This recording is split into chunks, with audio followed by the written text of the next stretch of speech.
West Hill United is a progressive spiritual community where how you live is more important than what you believe. West Hill United is a people, a place, an idea. We are a community living out of a progressive faith, striving to make a positive difference in our own lives, the lives of others, and the world. Join us Sundays at 10:30 a.m. or connect with us at any time. Okay, good morning, everybody.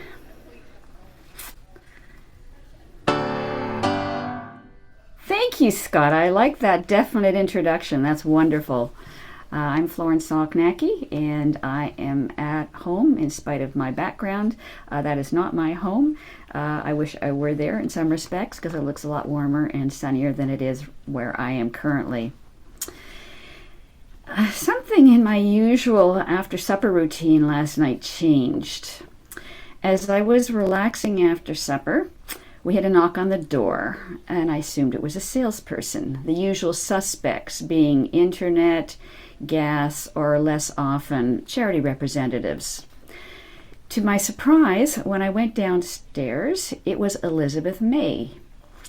Why was she standing in my hallway? Well, our local member of parliament, Bill Blair, has been given a diplomatic posting, I expect for good behavior or favors called in, as is routine for some high-profile elected officials. As a result, I had the leader of Canada's Green Party standing in my house. She suggested that a by-election is the best time to make a change, because no party will rise or fall on this by-election, and therefore it's an excellent opportunity to make a change that has an impact.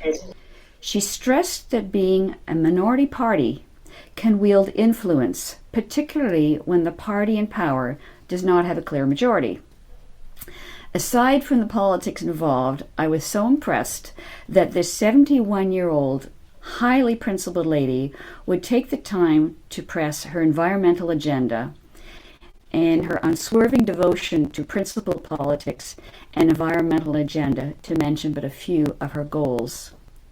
I felt an enormous respect for her as she tried her very best to persuade me to vote for what many considered to be an underdog party. I felt she perfectly demonstrated a selfless love for our country and for all Canadians. That was my last night wake-up moment. We have something a little different for our land acknowledgement this morning, and we're going to keep everyone muted while we go through this response. But please do, even if you're muted or in the hall, please do follow the slides and say along with me the responses. West Hill United is located in Treaty 20 in the area of the Williams Treaties of 1923. These are the lands of the Mississaugas of the Credit First Nations and were previously occupied by the Seneca and Huron-Wendat First Nations. As treaty people, we now share in the responsibility to care for these lands for the next generations to enjoy. This place is and will continue to be home to Indigenous peoples as long as the sun shines, the grass grows, and the rivers flow. We are grateful for the opportunity to live and work in community here, and we thank all the generations of people who have taken care of the lands for thousands of years. We acknowledge the historical and ongoing injustices that the First Nations, Métis, and Inuit peoples endure in Canada. We accept the responsibility to contribute toward revealing and correcting miseducation, as well as renewing respectful relationships with Indigenous communities. Amen. At the end of the readings that we have every Sunday, we customarily add the phrase, offered as wisdom for the journey. And we invite you to respond with the phrase, may we walk in its light. This is simply an invitation to participate if you wish to do so. Our readings today are from Little Needs by Dade Gate. Do you need a little snack? Do you need a little sun? Do you need a little respite? Do you need a little fun? Do you need a little cuddle? Do you need a little cry? Do you need a little money to help you get on by? Do you need a little water? Do you need a little nap? Do you need a little snuggle with a dog or with a cat? Whatever you are needing, please just don't forget. Little needs are real needs, and all real needs should be met. Offered as wisdom for the journey. May we walk in its light. I want to start off by telling a story this morning, a little bit of story time. And this story here, as you'll see on the screen, it involves a sharpshooter at the 2004 Olympic Games held in Athens, Greece. His name is Matthew Emmon. He was in first place. He had been training his whole life for this, the 50-meter competition. First place. And then he came to the last shot. He just had to have a somewhat decent score. He was actually way ahead of the second place competitor. So he lined it up and he shot. Bullseye. He hit a bullseye. He looked up at the score just to, see it on there and to say, to have that feeling, I just won gold medal. He kind of waited a second. But the score didn't come up on the scoreboard. And he waited another little few seconds, probably what felt like eternity to him. And the score still didn't appear. And then a judge came to the microphone and announced what had happened. You see, there were targets that were very close to each other. Matthew had unfortunately hit a bullseye on the wrong target. He hit his competitor's target, and that one shot took him from first place all the way down to 8th place, losing out not just on Olympic gold, but on a medal at all. Few things strike me about this story. One is Matthew Emmons, he didn't miss because he didn't care. He didn't miss because he didn't try. He missed because he hit the wrong target. I think that's especially important for us today because this Sunday is usually time when we begin a time about dreams and visions. We call it Dream Away. And dreams, they're good, right? Visions are good. They matter. But if we're not clear on what we actually need, we can dream really big and maybe even succeed in it, but still hit the wrong target. I think that can happen in life as well. We can be trying really hard. We can be sincere. We can be even really disciplined as all the gurus tell us to do. We can be committed and consistent, but still be aiming at the wrong thing. That's a big reason why we've been doing this entire series. Because if our main goal is to be guided by love, as we say here at West Hill, we have to get clear on what love actually is and how to best apply it. To help us do so, in this series, we have used goal-setting theory, which tells us that when we do that, when we get clear on something meaningful and challenging, we're much more likely to stay committed and consistent and ultimately to feel the effects from it. But here's the challenge. Clarity only helps us if we're actually clear about the right things, the right targets. Often people can get really good at other targets, such as being busy or productive or distracted with various things, or people pleasing, or overthinking, spending so much time in thinking rather than action. And on a personal note, that's the target that I often accidentally hit. I can get so stuck in this theoretical knowledge that I can forget to actually practice it. I'm aware of it, and I have different techniques that I use. The point is this, so we have to meet our needs. We have to hit the right targets because love meets needs. That's one of my favorite definitions of love. I talk about love at a lot of places that I go, and sometimes I'll get that question, okay, what is love? It can be so vague, and people use it in so many different ways. And while I can get into a little bit of the nitty gritty of some different ingredients of that which love is, such as, love is using wisdom and truth, and it's justice, it's right relationship, and it's courage, actually putting it into action. I often like to sum it up by saying this simple thing: love meets needs. It's what love does. It notices what is needed in ourselves and in others, and then it responds.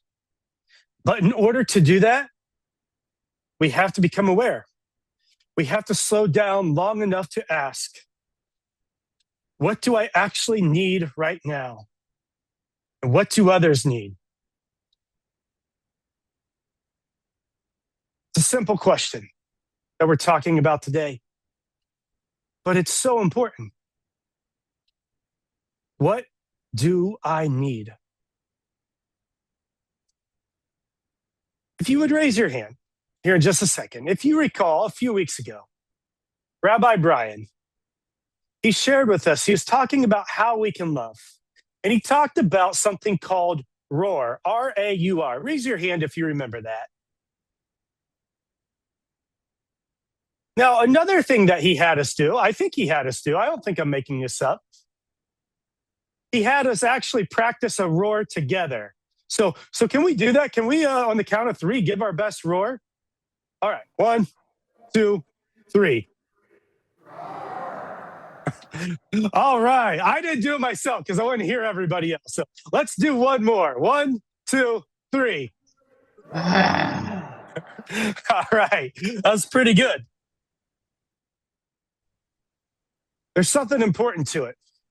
When Rabbi Brian was sharing what I heard, what I felt with that, what it reminded me of was when we remember to roar, and we'll go through the acronym, what it means exactly, but when we remember to roar, it's us being attentive to our voice as well as the voice of others. It's us being aware of our needs as well as the needs of others. It's us understanding better how we can love ourselves as well as others. So let's go through that. Let's go through ROAR here. Let me know if you can see the acronym on the screen there.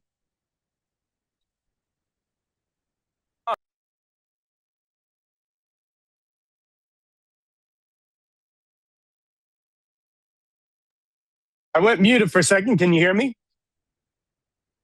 All right. I think I lost my view of everybody in the room there for some reason, but just to make sure you're still there, I'd say give me a thumbs up if you're still there, but I wouldn't see it anyway. So, all right, let's go through this acronym. The R. If you want, shout it out if you remember what the R stood for. And if not, that's all right, because we're going through it. Does anybody remember? Yes, recognition. First, we must recognize, and I'm going to apply this to needs. We must recognize that we have needs and what they are. And we'll get a little bit more depth with that in a second. We'll talk about, I'll lead us through a meditation in a bit that focuses on our physical needs, our emotional, mental needs, our spiritual needs, our relational needs. But if we want to love ourselves by looking at our needs, we must recognize that we have needs. We must be aware. This is why I like to do a journaling practices myself, or I'll go for a nightly walk every night. And it's to recognize, how can I best love myself as well as others? And I'll specifically say, what do you need? Because I can spend time on all these other targets. But if I just simply ask myself, Joe, what do you need? When I simply ask myself about the people that I'm interacting with, what do you think that they need? When I recognize that, it just cuts right away to that target. Even this morning beforehand, I was thinking of, how different people might be entering this space, the different things going on in their life. And of course, I don't know all of those things, but if I'm at least open to a recognition, it's so important. All right, does anybody remember what the A stands for? Just shout it out if you remember. Accept. Yes, acceptance. We have to accept that we have needs. A lot of times people are good at looking at the needs of others. How many of you, you can nod along if this is you or someone else that you know? How many of you have ever known someone who looks after the needs of everybody else, but they run thin themselves? They're burning the candle at both ends for themselves. We have to accept that we're human, that we have limitations, that we aren't a superhero, that we can't do everything, that we have needs. And one of the most loving things that we can do is to take care of those needs for ourselves and for others. And we talked about politics earlier, and I love how Scott said politics is it's a when people come together and how we organize and live together. And I would say in our politics, a lot of times, a lot of our problems come from us not aiming to meet human need, but rather human greed. That's where a lot of it starts. But we have to accept, as people living together, we have needs, and other people have needs who we might not ever even meet. And then the U. Does anybody remember what the U stands for? Go ahead and shout it out if you recall.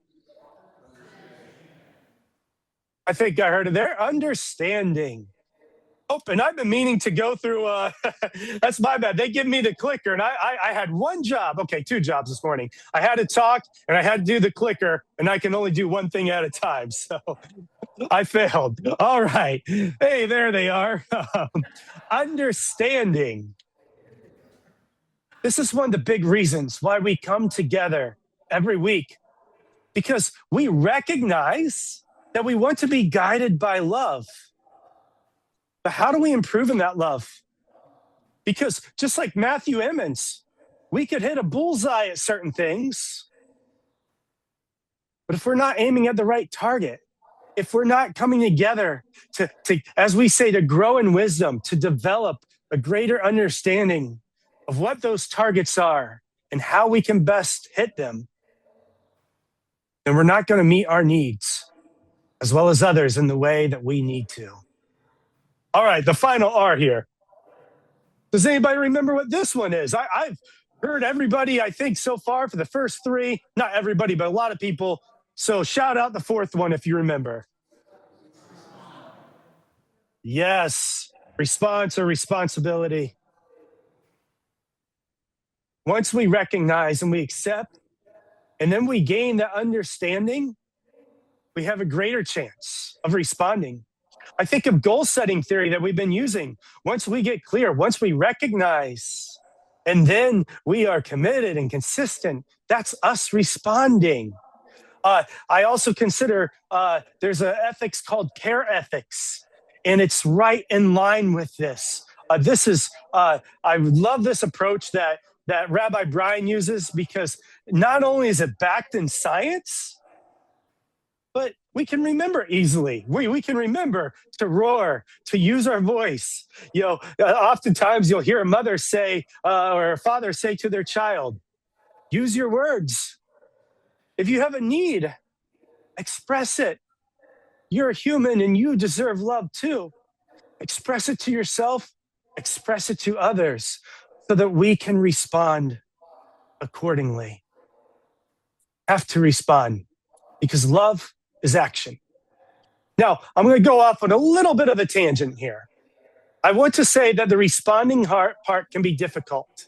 A lot of times it can be abstract, and I kind of alluded to earlier, that can be the off target that I hit.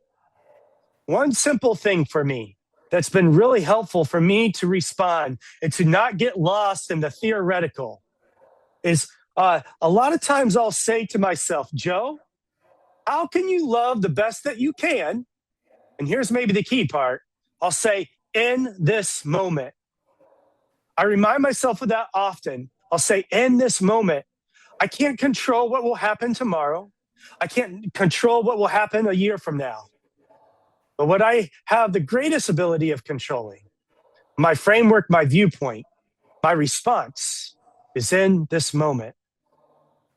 Life can be a long race, but if we just take it one step at a time, we have the ability to meet our needs. All right, one more time. On the count of three, can everybody roar together? All right, 1, 2, 3. That was a pretty good roar. All right.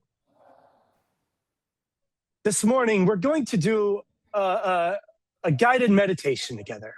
But before we do that, I actually want us to do one more thing together. And it's this here. This was the poem that Florence read during the time of the reading. And I'm going to ask this morning, if we could aim to read it together. I know sometimes when we do the words of commitment, we kind of get off track and whatnot. But if we could read this together, and I know it's a silly poem, it kind of reminds me of Dr. Seuss in a way. But the words are so powerful. It's a great reminder. So let's say this together on the count of three. 1, 2, 3. Do you need a little snack?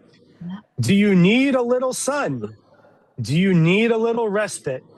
Do you need a little fun? Do you need a little cuddle? Do you need a little cry? Do you need a little money to help you get on by? Do you need a little water? Do you need a little nap? Do you need a little snuggle with a dog or with a cat? Whatever you are needing, please just don't forget. Little needs are real needs, and all real needs should be met. Thank you for saying that alongside me this morning. I want to repeat those last 3 lines, or the last 4 lines. Whatever you are needing, think about the needs in your life, the physical, the emotional, the mental, the spiritual, the relational. Whatever you are needing, please just don't forget. Little needs are real needs, and all real needs should be met. Scott's going to play on the piano this morning, and I'm going to walk us through a guided reflection together. So as Scott plays, I ask you, get comfortable however you want. You can close your eyes if you want to. Take a few deep breaths. We're going to take a moment now. Slow down to be here. Because this moment, the right here, the right now, it's what we have. So take a breath with me. Notice that breath. We've been talking about this idea that love meets needs. I'm going to say that again. Love meets needs. It's my favorite definition of love. It cuts right to the chase of it. It brings us right into the target that is essential. Love meets needs. So let's take a moment to become a little more aware of what we and others actually need. Start with yourself by asking yourself, what do I need? Not necessarily what do I want, not what's easiest, not what is expected, but what do I actually need to be well, to grow, to flourish? Notice what comes up. There's no right or wrong answers. And if there's a need that you can't meet right now, that's okay. Sometimes part of love is simply being honest about it, accepting where we are, and just taking the next small step, whatever that is, in whatever way we can. If you're struggling to maybe can think about what your different needs are, let's go a little deeper. Relational needs. Let's think about our relationships. Ask yourself this morning, what do I need relationally? As Scott continues to play, think about that. What do I need relationally?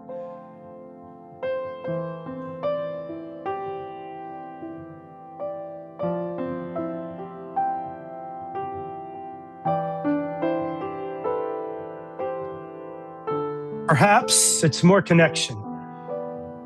Maybe you long for deeper friendships. Maybe it's honesty with yourself. Maybe it's grace. We all need grace. And then gently ask, how can I help meet the relational needs of others? Maybe it's checking in with an old friend. Maybe it's being more intentional. Maybe it's simply paying better attention to what others might need. Consider, how am I best equipped to help meet the relational needs of others? Think about that as Scott continues.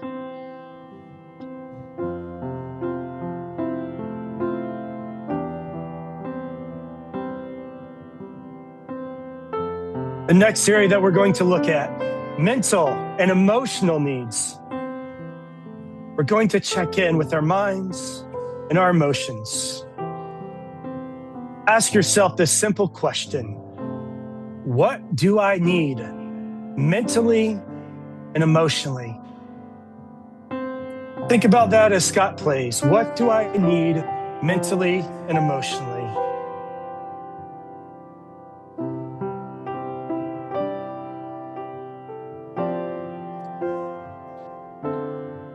Perhaps it's greater wisdom, greater clarity. Maybe it's more rest or encouragement from yourself or from others. It might be allowing yourself the space to feel what you're feeling. We're humans. We have feelings. They're natural. Accept them.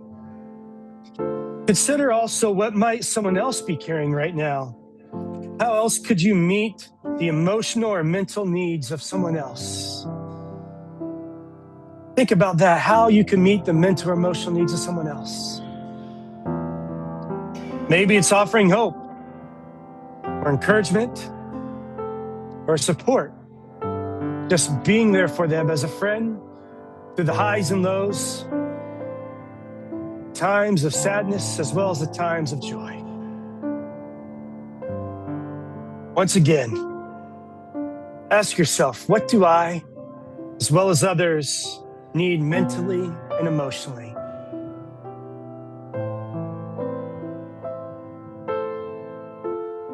Another area that we're going to explore this morning is our physical needs.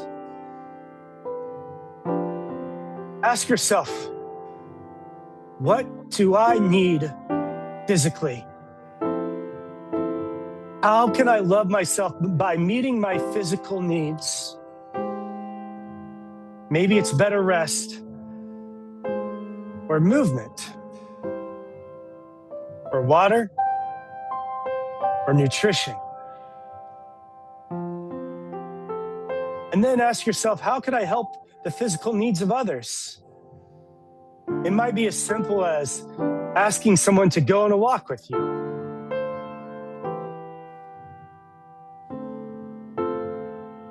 We're going to look at one other area this morning, our spiritual needs. I often define spiritual as the things that matter the most to us. What gives us meaning? So ask yourself, what do you need spiritually?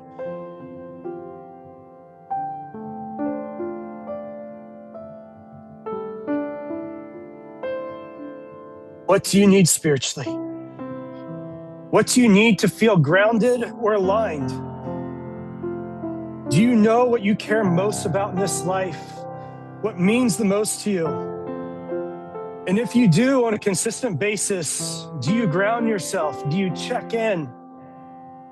Do you ensure that you're staying aligned with who you want to be, who you want to show up to be in this world, who you need to be? Do you align yourself with your deepest needs, as well as looking after the spiritual needs of others?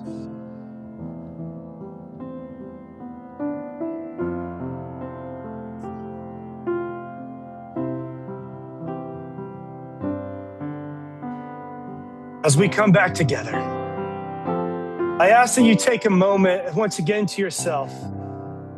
What stood out to you? What resonated when I spoke of a different need, physical, emotional, mental, spiritual, relational? Was there something that came up within you? Be present to that. Because awareness is the beginning. To be aware is to care. And now from here, we get to choose. How do we each respond? Because to love is to meet needs, and to meet needs is to love.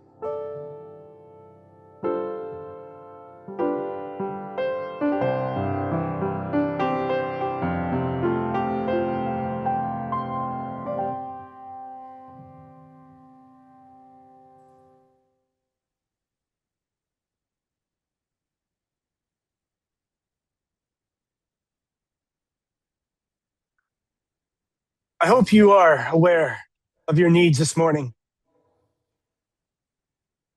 Look at yourself right now. If you can, look down and then look around at each other. This is what it's all about. This is why we gather together, in order to gain wisdom, to be able to meet our needs as well as the needs of others this morning. Before our closing song, I want to say this last line that I said during that reflection time together. I want to say this last line one more time. To love is to meet needs, and to meet needs is to love.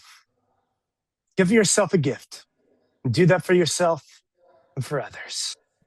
Become a sustaining champion of West Hill United's work by committing to an automatic monthly donation. Learn more or donate now through Canada Helps.